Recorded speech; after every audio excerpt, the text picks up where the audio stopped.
is as follows. There's a couple, as we're talking to people about RA38, there's a couple of issues that come up or a couple of question areas that people have. And what I'm trying to do as part of my talk is to tell you what we have done within the internal program of the Research Commission to address some of those concerns or some of the general questions. What we're doing is we're working very closely with the extension team and the research community at large to coordinate what everybody is working on. And those are the areas that we have been focused on recently.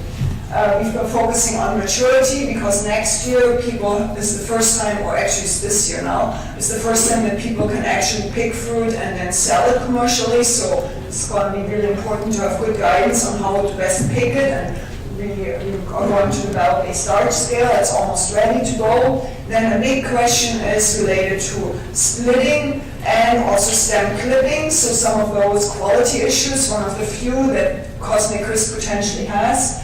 Then there has been a lot of buzz in the industry related to a thing that we are calling right now green spot. I'm going to update you on some of those things. And we've been also looking at a couple of other storage parameters, specifically how low of an oxygen treatment can we give Cosmic Crisp. It's generally a very well storing variety, so that shouldn't really be necessary, but it's still from a scientific point of view good to know, and also it will give people more opportunity in case they have, for example, lots that might be a little bit on the overripe side, to see how they can keep them. In general, it's not a problem to keep Cosmic Crisp for a very long time. All right, let's see here. But first, I want to basically point out one more thing, and this is another question that we get often, and that maybe we didn't talk enough about it in earlier years, but maybe also people were not ready to hear the story yet. So basically, there's always a question from the boards, well, how do we know that real people will actually like it, not just us, but the general public at large?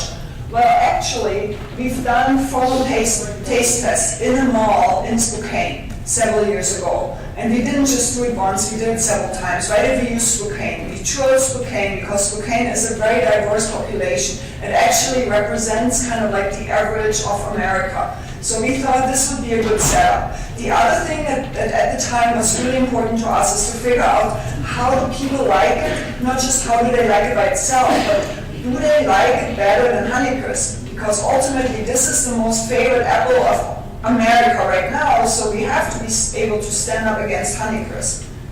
So we set up those panels, and they were held in October right after harvest, and then in December a little bit later, and then in the spring. And as most of you know, I mean, as Honeycrisp gets stored, it doesn't get better, and especially the flavor is kind of like inconsistent over time. And I'm showing you the numbers, but basically if you want to just pay attention to these stars indicate statistically significant differences. So you don't see a lot of them early on. So basically what that means in terms of appearance and flavor, taste and texture, Cosmic Crisp was by consumers not perceived as any different from Honeycrisp, just as good as Honeycrisp. And then as we went on in the storage season, and getting into March, people actually preferred Cosmic Crisp or RA38 over Honeycrisp overall, and in terms of taste, flavor, and texture. Appearance was always about the same. So basically that means they're both bicolored apples, but very different bicolored apples. Consumers didn't have a preference for one or the other. But where the difference really came into play is in relation to taste and flavor. And we've seen this again and again and again. Honeycrisp is very consistent. The flavor is very consistent between apples, and so this is a very big advantage of this apple, especially in the second part of the storage season. I'm showing this picture to tell you there's not a lot of worry related to firmness. This is Tori trying to cut a Cosmic Crisp. So Tori is a really strong root, so this is a firm apple. So firmness is not really something we should be concerned about, or we have to be concerned about, at least in our research. Stefano will talk a lot about, has done a lot of work on how to best train Cosmic Crisp, so I'm not going to go into detail much. But what I want to point out is another thing that we got to be very aware of. This is Cosmic Crisp at the end of August, and that basically shows that if you have the right growing conditions, Cosmic Crisp can have very good color. a month or more before actually it's going to be mature to harvest. So that there will be a big, people will maybe want to harvest this before it's actually mature. So that's a concern, and we got to be aware of it, that the color, if you have a good location, can set in very well before actually we have some commercial maturity. And I would really want to caution everybody of harvesting this too early, because if you harvest it before it reaches its climacteric, its natural ability to ripen and storage, you will never have a good tasting piece of fruit. This is the one way you can mess up the taste of cosmic crisp. This fall, as part of the extension team efforts, my responsibility was to set up an experiment to check into harvest parameters, specifically using a new starch scale to figure out what is the harvest window and how does that translate to some of the other research that has been done by WSU, especially by the Wenatchee team and by Sarah Sarah. This graphic was actually done by Sarah Sarah, and the reason I'm pointing this out is because of my new position. I'm going to move out of this project. So we've been transitioning this fall, and the Wenatchee group will take over this part of the project, but the Tree Fruit Research Commission will still provide all the technical support. But basically what we want to do is we really want to give you guys information related to at which stage should you pick the apple, and then how does this all translate to your quality out of storage.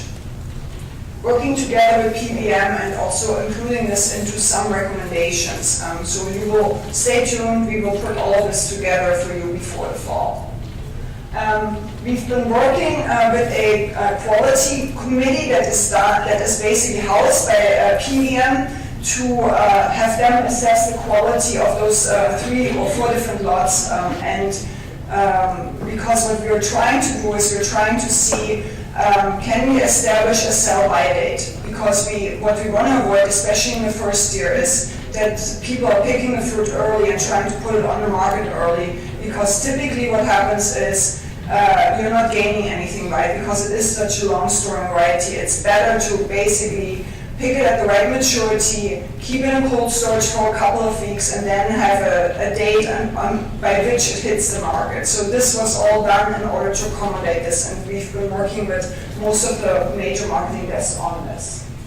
All right, another goal of our program was to develop a starch scale. A starch scale that is very similar to the ones that everybody in the industry seems to be using, and this is a 1 to 6 starch scale.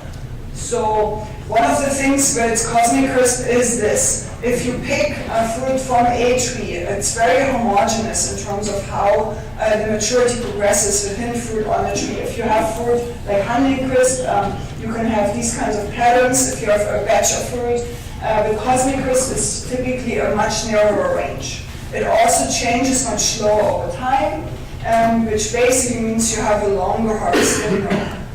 Which is really good. That gives us a lot of flexibility to harvest fruit. It also gives us the option of basically picking it, doing a strip pick, if we have good color. This is an example of how the scale is going to be laid out.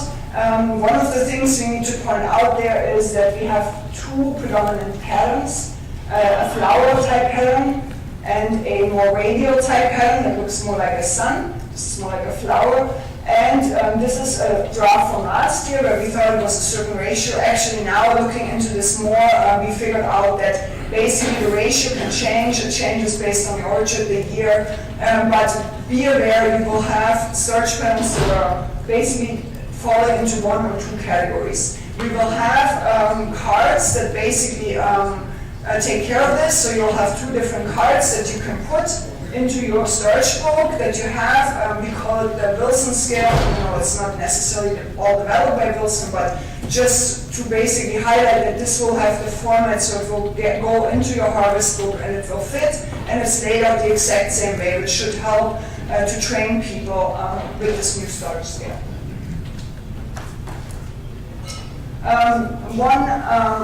Two other things that we need to talk about is splitting and punctures. This is some data from about 5 years ago, but it shows the story relatively well. Yes, the fruit can split.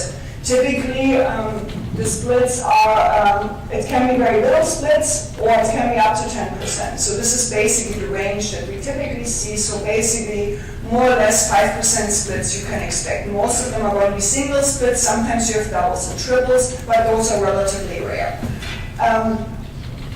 When we pick fruit, how many punctures would we get, and would that basically necessitate to stem clip the fruit? Well, we've done some additional data or some additional research into this this past season. But first I want to point out one other thing, and that is related to the splitting. This is a Granny and this is a Cosmic Crisp, and one of the things that we've seen is that the way the starch clears out, especially in this area, is that it clears out even sometimes ahead of before the starch clears out of the core. This might be one explanation why we have sometimes splitting in this area. This also explains why most of the splitting actually on the tree happens relatively early. This gives you a good indicator also how much splitting you will have, and then you can adjust and maybe decide if you want to stem clip this specific here or not, or if you have a big problem with splits. But generally what we see is we see the splits come early in the maturation stage, and we think it's related to this fact that we have this area gets mature faster than other areas. And it's a little bit different in other varieties. So what are the type of punctures you can expect? Most of the punctures would be like your typical stem punctures when you put fruit in the bin. But then we also have these short spurs that can potentially cause some punctures. So we looked into that. Is this going to be a concern? And as you pick it, sometimes you take off the spurs. Not an ideal situation, but it can happen. Okay. Let's see. Got stuck.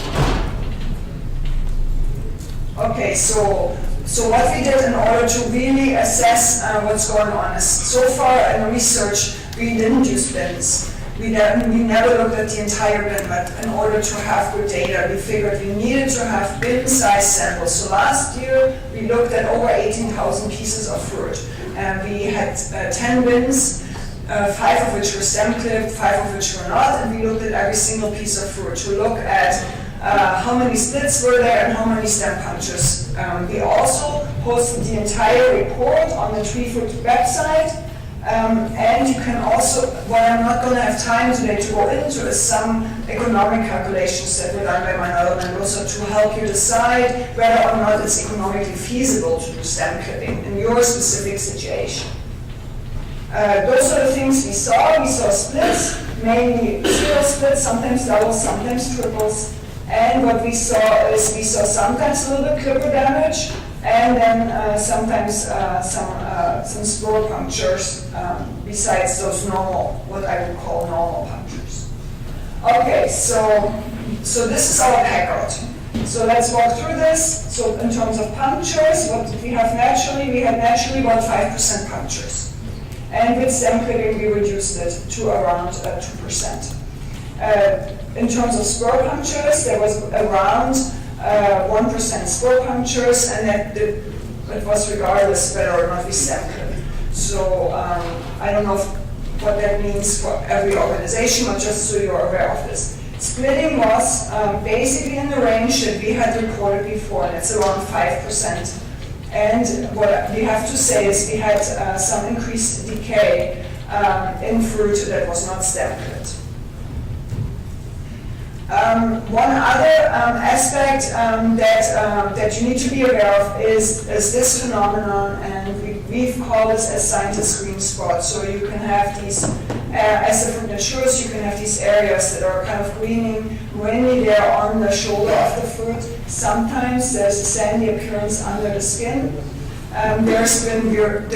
Basically every group that works on Cosmic Crisp works on this right now. We haven't been able to pinpoint exactly what causes this. The part that the Tree Fruit Research Commission has been investigating for 3 years is using mineral analysis and using fruit from different locations to see what part of mineral makeup of the fruit might play a role into this. So that's basically all I can say at this point. We haven't been able to pinpoint exactly what the cause of this is. We do know that there's big variation variability between orchards, and that yes, fruit nutrition and rootstock and vigor of the tree play a role, but we have not been able to basically come up with a 100% solution for this problem yet, but we're working on it. And when I say we, that means everybody, all those scientists working on cosmic CRISPR. Okay. This is another experiment we did last year, and this is we used these safe pots in order to determine what's the low oxygen limit for storage, and what we saw is that it was quite low. Most of the time fruit did not have any problem being stored at 0.6% oxygen, and even in times lower. So this is just to report that there seems to be not a problem storing fruit if you wish in lower oxygen levels, although in most cases this won't be necessary. I want to acknowledge that this work was not done alone. We've had a lot of collaborators